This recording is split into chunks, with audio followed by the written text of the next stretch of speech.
Am I the a-hole for asking my mother-in-law for advice on how she dealt with her husband's affair after she said I needed to work on my marriage when her son cheated on me? That's really about it. The title says everything, but the details matter. I am currently married to Matthew.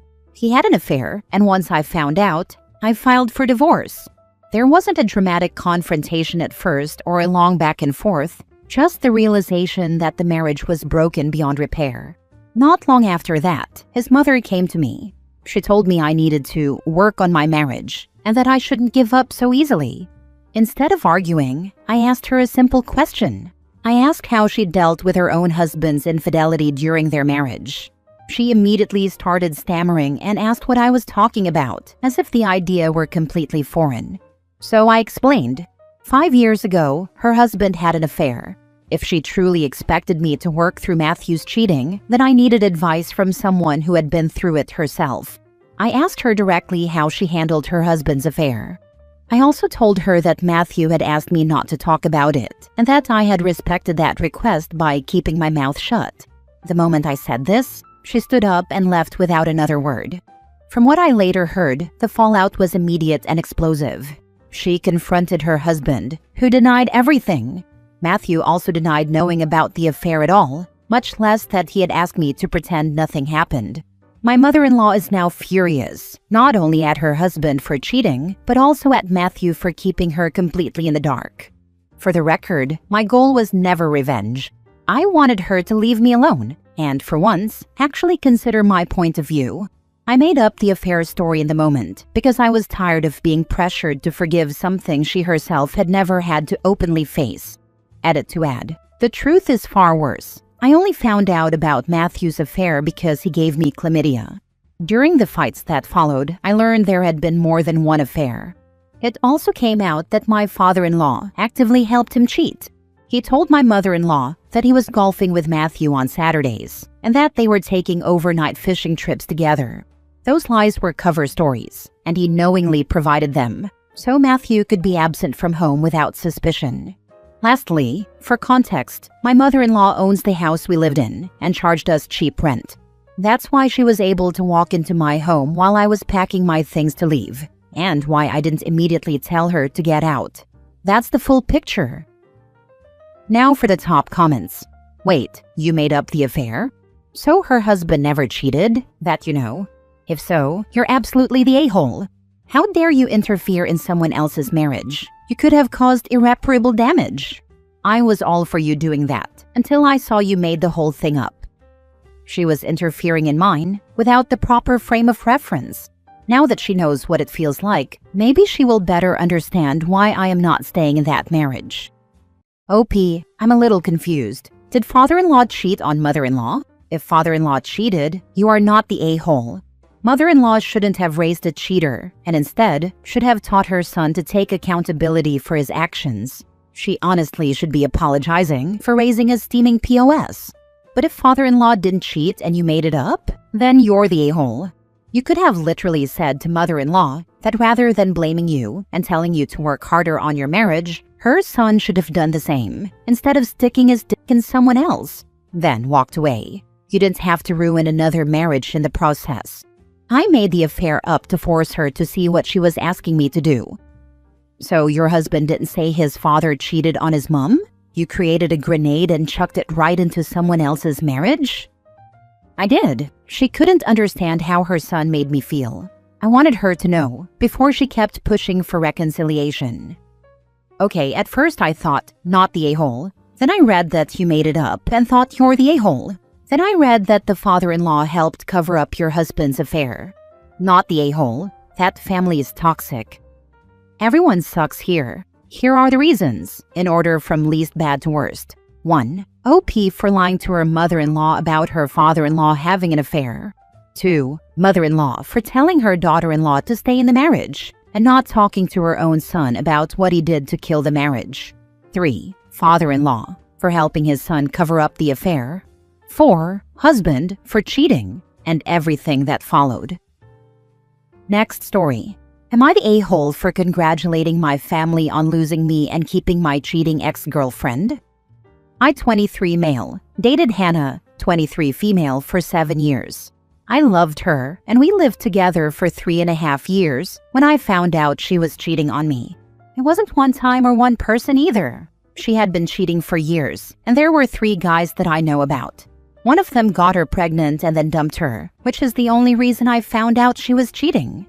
Why did she cheat? She didn't want to be with me anymore, but she didn't want to lose my family because they treated her better than her own family treated her. Even before we started dating, she loved my family. And now I question whether she dated me just to have my family in her life. I ended things with Hannah as soon as I found out about the other guys, and she admitted to cheating for several years with 3 different men. Whether that's the whole truth, I'll never know. At first I thought my family would be on my side, cut her off, and be there for me. But after 6 weeks, I discovered that my mom and my sister were talking to Hannah every day and checking on her. Then Hannah was invited back to my parents' house for dinner, and my sister and she kept up the girls' days they used to have when Hannah and I were together. I talked to my family about it, and they told me they couldn't let Hannah go because she had been part of our family for so long. We argued about it, and I told them I was hurt that they would stand by her. They asked me to consider how alone she was and how much they loved her. They insisted on including her in the family. I told them they couldn't have both of us, stopped showing up to family functions and dinners, and refused to hang out. Part of me hoped it would make them apologize and kick her to the curb, but it didn't. So I made the choice to disown my family, and I blocked them on social media and on my phone. Before I took that step, I went to get some of my belongings from my parents' house. I told them and 2 of my siblings what I was going to do, and they accused me of overreacting and throwing a toddler's tantrum. Then they said I was worse than a toddler because I wanted to hurt them. I told them it wasn't about hurting them, but about their lack of consideration for me as their brother and son. I followed that by congratulating them on losing me and keeping Hannah, and I made a comment about how they cared more about that than about me. They kept saying I was unfair, that I was behaving like a little boy instead of a grown man, and that I should use conflict resolution instead of petulant behavior. I ignored it all and blocked them, as I said above. There were more messages in between where they made it very clear that they were unhappy and felt I was being a brat. I don't know if congratulating them and commenting that they cared more about Hannah than me was childish and petulant, or if I was justified in saying it. I want to believe I'm not an a-hole, but maybe I am. And maybe I'm acting immaturely in reaction to them keeping Hannah in the family. Am I the a-hole? Edit to add, my whole family is choosing Hannah. I want to make it clear that it isn't just my mom and sister that I mentioned specifically, but my entire family, my dad, brothers, and my other sisters. I think they don't believe you'll take your promise to no longer contact them seriously. That's why they're reacting this way and thinking it's just you being dramatic. They can learn the hard way then. There's no coming back from this. And whenever you have milestones, getting married, having kids, buying a new house, they'll find out and reach out and ask why you never said anything. Just ask how the ex is doing. They won't be able to get in touch with me to ask those questions.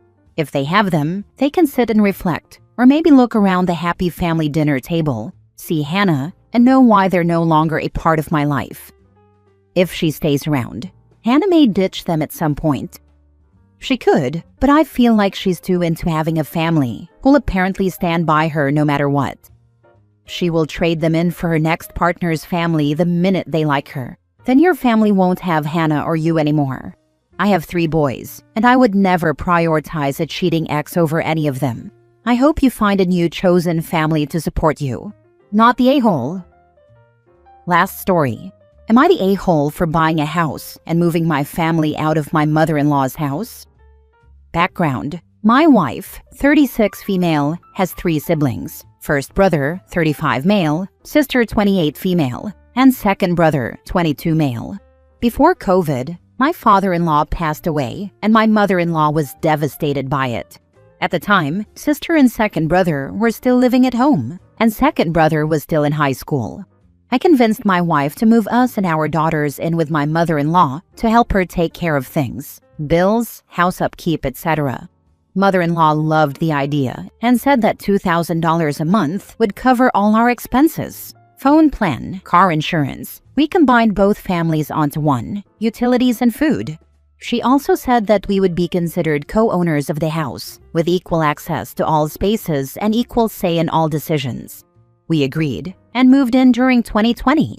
In 2021, first brother went through an ugly divorce and moved back into the house with all of us. Around this time, he also lost his job, so we were asked to bump up our contribution to $2,100 to cover the extra person. We did, without complaint. The layout of the house is important to the next part. The bathroom and shower that my family, myself, my wife, and our 2 daughters used were part of our bedroom suite. There was also a hallway full bathroom on the same floor, used by her sister and second brother. My wife and I cleaned our bathroom twice a week. Sister and second brother cleaned theirs once a month, if you get the picture. When first brother moved home, he asked to use our bathroom because the other one was disgusting. We said yes, because he was having a rough time and we wanted to help as much as possible. In 2022, citing rising costs, mother-in-law had us start paying $2,300 a month, while also having me drive her to work and pick up second brother from school every day in my car. My wife and I have 2 cars, mine and hers, and this is important.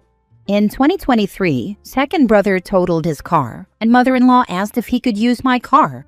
At the time, we said okay, because my wife and I worked close enough to carpool in hers.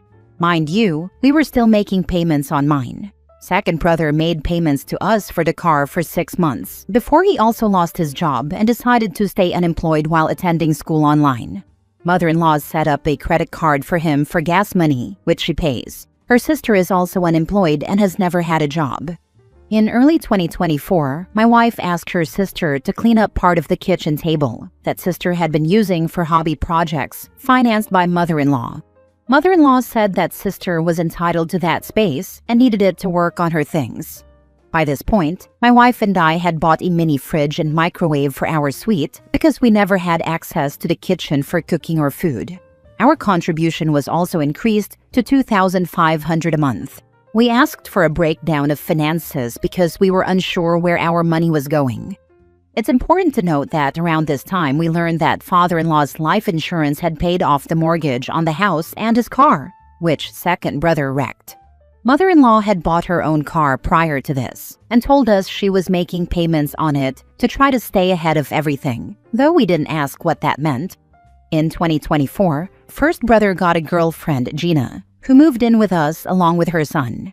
They all continued using our bathroom, citing the other bathroom as too dirty. They helped clean ours maybe once every 2 months. In 2025, my wife and I managed to work at the same place, and we were asked to increase our contribution to $3,000 a month. We asked why and requested financial records, but we were given the runaround every time.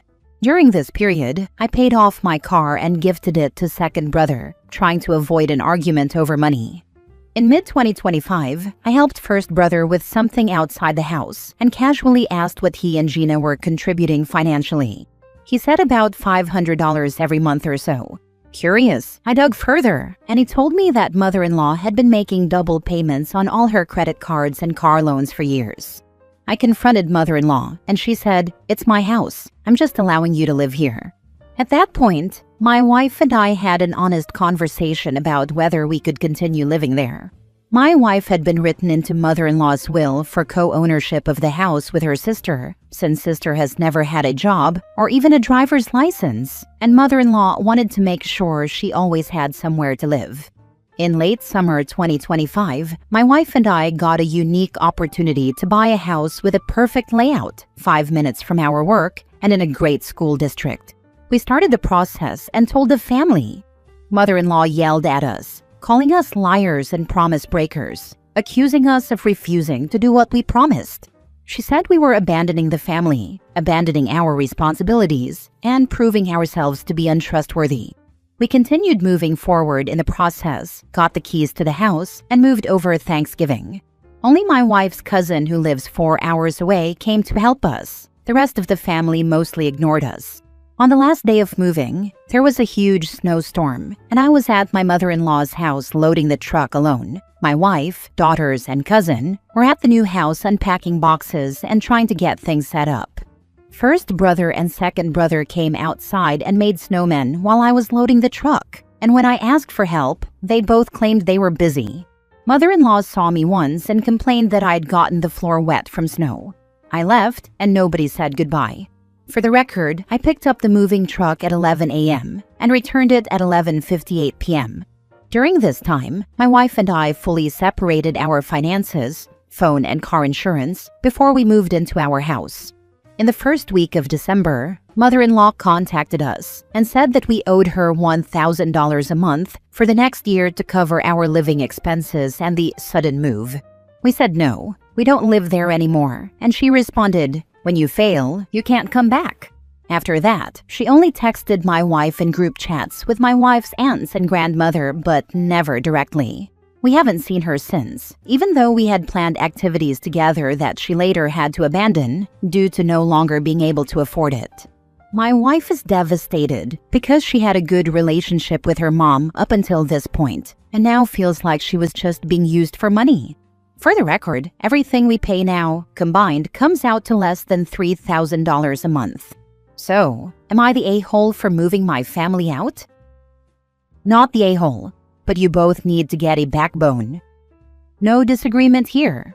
Part of the reason we did this is that we realized how much we were being taken advantage of and got fed up with it. Your wife did not have a good relationship with her mother prior to the move. She had a transactional relationship where your family got fleeced. Not the a-hole, and good on you as parents for taking care of your family. Enjoy your life. Not the a-hole for buying a house, but you are an a-hole for one very important thing. You say you convinced your wife to move in with mother-in-law? WTF.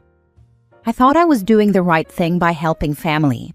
My wife was just worried about changing our daughter's school districts. It turned out not to be so bad, but it was a legitimate concern at the time. No, not the a-hole. It was the best thing you could have done for your family. Yes, mother-in-law was using you to subsidize everyone else's living expenses. And your wife is understandably upset realizing this. Send back the invoice, indicating there was no agreement or obligation for rent beyond the time you lived in the home. Also note that you are disappointed she used you to subsidize her other children, and that you would be happy to send her an invoice for the car you provided to her child. I would also address how severely hurt her daughter is by realizing that mother-in-law was only using her financially. Unfortunately, your wife's whole family sucks. They were all using you for money. I would go low to no contact with them and have your wife focus on building a network of friends around your immediate family. Best wishes that she recovers from her family's financial abuse, and that you both learn to say no when it comes to anything financial.